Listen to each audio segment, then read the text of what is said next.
Halo Hunters, welcome back to my channel Animated Hunter TV. Kali ini gue mau ajak lo ke zaman es karena gue mau review action figure McFarlane DC Direct Batman Fighting the Frozen Page Puncher. Oke, langsung kita mulai aja ya Hunters. Lo bisa komen dan diskusiin bareng di sini.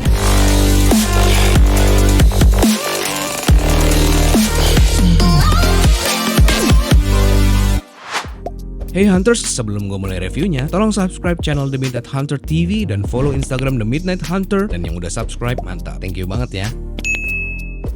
Batman ini muncul di komik dengan judul Fighting the Frozen. Dengan menceritakan kisah Mr. Freeze, stylenya ini terinspirasi dari time travel ala steampunk yang menyebabkan masalah bagi Batman dan sekutunya 16.000 tahun yang lalu. Namun, Batman nggak sendiri. Batman juga dibantu oleh Robin dan Batgirl untuk melawan dunia es yang dikuasai oleh Mr. Freeze, dikarenakan telah memanipulasi waktu akibat kesalahan eksperimen demi menyelamatkan istrinya. Nah, itu adalah sinopsis dari komik yang dirilis bersama action figure ini. Gimana menurut lo? Apa lo suka dengan cerita Batman yang tampilannya sangar banget begini?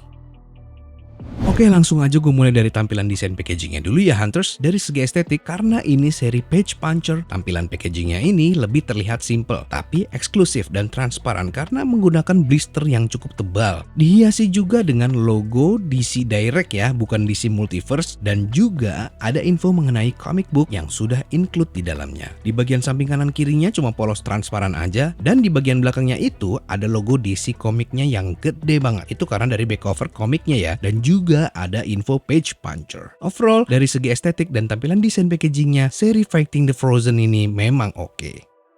Oke, sekarang gue langsung unboxing ya Hunters. Untuk Batman DC Direct ini, proporsinya sangat impresif. Bodinya bulky, gede abis, dan juga kostumnya eksotik ala-ala Man Cave atau zaman batu atau zaman es yang detail banget ini memanjakan mata gue. Ini pas gua pegang rasanya kokoh banget. Kita bisa lihat dari detail health sculpt-nya, kalau Batman-nya ini kayak terbuat dari kulit hewan yang dijahit dan teksturnya pun detail. Bagian kuping kelelawarnya ini terasa banget soft rubbery plastiknya ya, nggak keras tapi lunak dan lentur kayak gitu. Bagian mulut dan dagunya juga detail banget, ada kerutan dan bekas-bekas lukanya di situ. Terus juga di bagian pundak dan lehernya ini dibikin kayak efek-efek bulu gitu. Dan surprisingly ini logo Batman-nya kayak terbuat dari batu yang seakan-akan Batman-nya ini pakai kalung batu berlogo kelelawar. Gila gede banget ini batunya. Dan tekstur batunya juga kelihatan keren.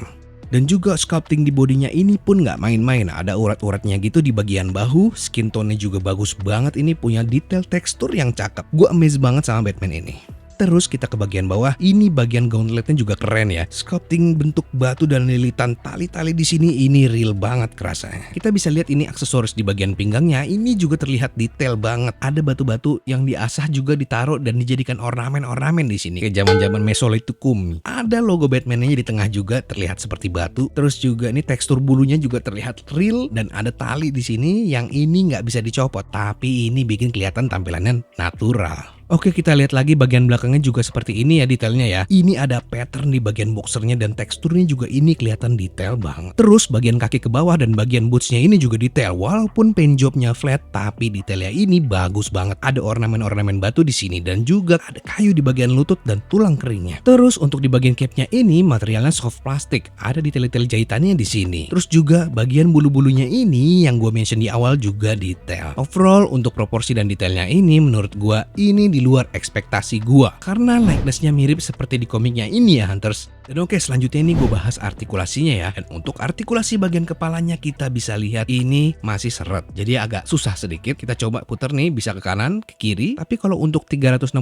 derajat kayaknya ini agak susah ya karena kepentok bagian belakang Batcall-nya ini. Nah, untuk ke atas dan ke bawah cuman segini aja. Untuk ke bawahnya ini lumayan bagus ya. Untuk bagian tangannya ini bisa hampir 90 derajat dan udah butterfly joint. Dan juga bagian sendi-sendi di bagian sikunya ini juga udah double joint. Jadi bisa gampang untuk ditekuk-tekuk sampai segini. Bagian bicepnya juga bisa diputer-puter ya, dan untuk bagian pergelangan tangannya juga bisa, walaupun ada sedikit kepentok sama gauntletnya ini. Terus juga untuk torsonya ini bisa ditekuk-tekuk begini, maju mundur dan posisi tegak. Untuk tangan kirinya juga bisa ditekuk sama seperti tangan kanannya ya, karena dia udah double joint. Dan untuk bagian paha dan kaki kita bisa tekuk tapi nggak sampai 90 derajat karena kepentok sama bagian pinggangnya ini dan aksesorisnya. Ke bagian belakangnya juga bisa ditekuk kayak gini, dan sendi di bagian lututnya juga udah double joint. Ini bisa ditekuk juga kayak gini. Kaki kirinya pun juga bisa kayak gini. Dan kita turun lagi ke bawah, ke bagian kakinya ini, pergelangannya ini bisa diputar dan ditekuk-tekuk. Dan juga ujung kakinya pun juga bisa ditekuk kayak gini. Dan overall, ini artikulasinya udah oke Hunters, walaupun masih ada beberapa bagian yang mentok seperti artikulasi kepala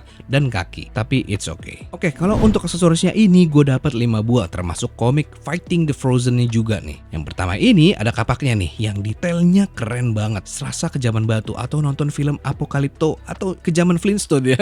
Detail-detail talinya ini dibikin rapi. Bagian batunya yang punya shape logo Batman ini plastik tebal ya, agak sedikit keras dibandingkan bagian handle kayunya. Terus juga ini ada golok yang shape-nya juga kayak potongan logo Batman setengah. Cukuplah ini buat ngecabik-cabik hewan buruan di hutan salju. Detail-detailnya ini juga keren banget. Handle kayunya juga agak lentur ya. Terus juga ada komiknya yang jadi ornamen mendominasi packaging. Dan juga ada bio card. Dan juga ada stand base ala McFarlane DC. Lumayan oke juga sih nih. Dapat komik dan action figurnya juga. Atau beli action figure dapat komiknya ya. By the way Hunters, gue suka foto-foto McFarlane DC Direct Batman Fighting the Frozen ini kayak di foto Instagram gue juga. Oh ya Hunters, pokoknya jangan lupa follow Instagram gue ya. Lo wajib follow The Midnight Hunter, di situ gue bikin foto-foto koleksi mainan karakter favorit gue. Oke, kalau untuk skalanya ini ya Hunters, ini skalanya sama dengan versi rilisan McFarlane lainnya. Ini skalanya 7 sampai 8 inch, yang masuknya itu 1:10. Dan ya memang gue suka skala 8 inch atau 7 inch ini karena menurut gue ini pas sama genggaman tangan gue. Dan juga gue lebih enak aja megangnya. Terus gue mau compare sama Batman The Dark Knight Trilogy dan juga Commando Spawn. Jujur Batman ini bulky dan kokoh banget daripada keluaran McFarlane lainnya. Jadi kira-kira seperti ini Hunters. Gimana Hunters? Batman Fighting the Frozen ini keren abis kan? Nah overall dari segi tampilan keseluruhannya McFarlane DC Direct Batman Wave Fighting the Frozen ini udah oke banget. Namun ada beberapa kekurangannya yang akan gue highlight lagi di akhir video. Oke Hunters, buat kalian yang suka banget sama karakter McFarlane DC Direct Batman Wave Fighting the Frozen ini, gue rekomendasikan lo wajib punya ya Hunters. Terus apa sih yang bikin gue suka banget? Buat skala 7 inch ini sculptingnya udah keren banget. Proporsi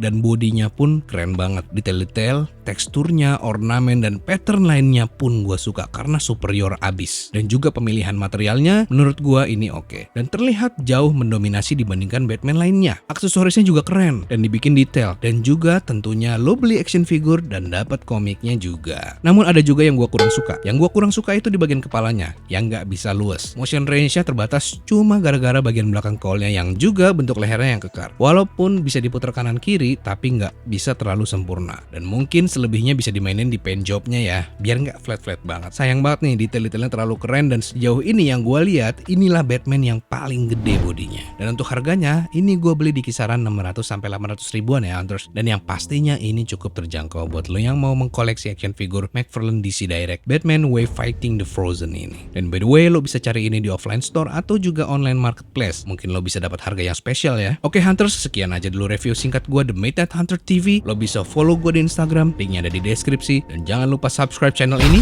nyalain lonceng notifnya supaya lo bisa tahu duluan info dan video yang gue review selanjutnya. And keep hunting.